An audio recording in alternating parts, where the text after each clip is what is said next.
Perkenalkan, kami dari kelompok 1 yang beranggotakan. Yang pertama, saya sendiri yaitu Rai Rifandi Tarigan.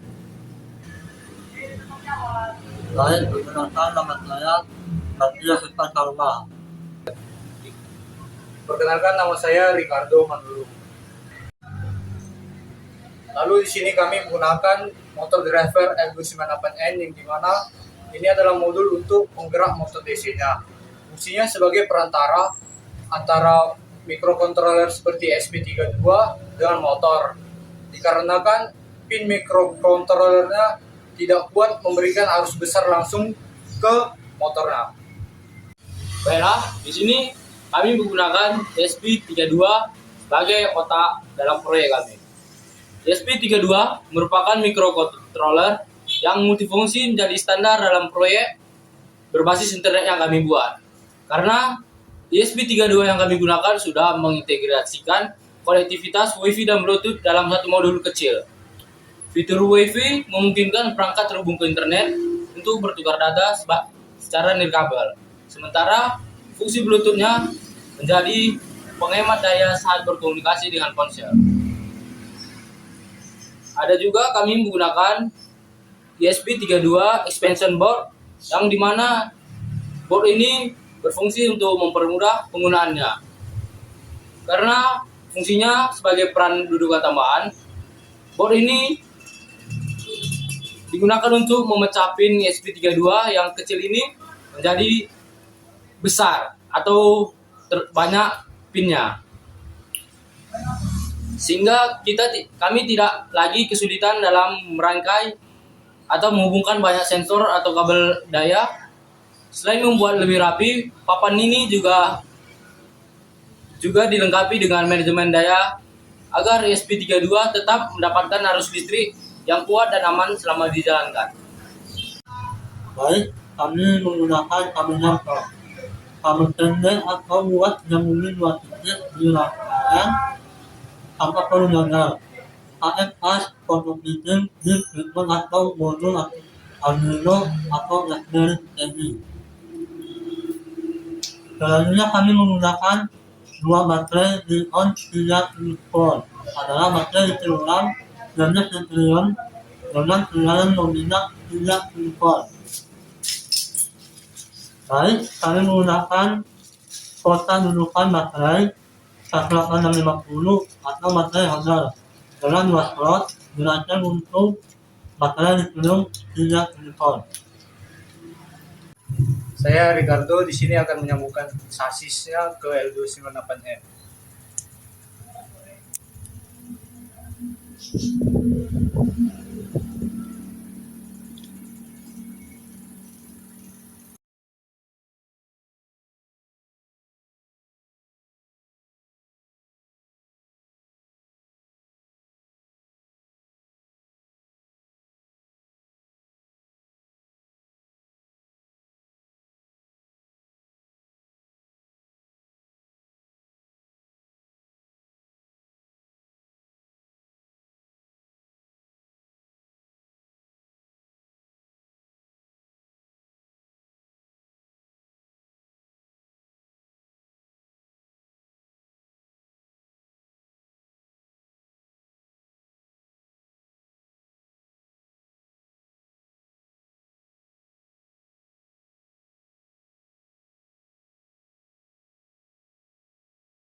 Saya Rai Rifandi Tarigan. Di sini saya akan menyambungkan dari motor driver L298N ke SP32.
Dan saya minta maaf, saya menemukan sensor USB 32.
Pada robot berkelompok membaca tentang menggunakan tiga sensor.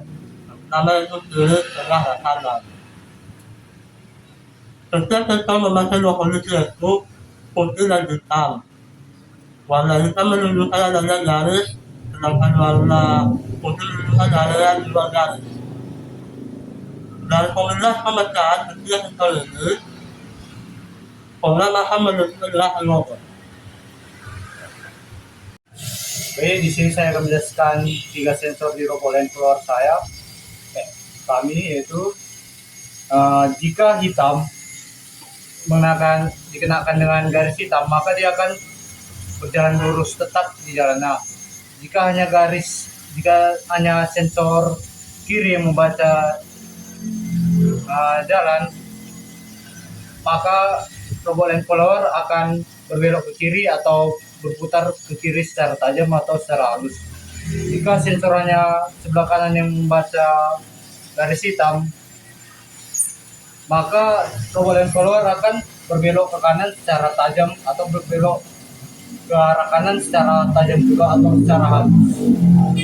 Nah, di sini ketika semua sensor yang kami gunakan membaca garis hitam atau lintasan hitam, maka akan berjalan seperti biasanya seperti ini. Namun jika semua sensor ini membaca garis putih, maka itu seperti ini. Itu artinya robot kehilangan arah. Pada kondisi seperti ini, jika semua sensor membaca garis putih, maka sensor akan kembali mencari garis hitam selama 15 mili-detik seperti ini. Maaf, seperti ini. Nah, seperti itu. Dengan logika robot kami, maka dapat dipastikan penyesuaian geraknya secara cepat sesuai posisi pada garis lintasan yang kami gunakan. Baiklah, sekian dan terima kasih. Baiklah, di sini kami akan melakukan uji coba untuk robot land follower kami. Baik, sini saya akan mulai.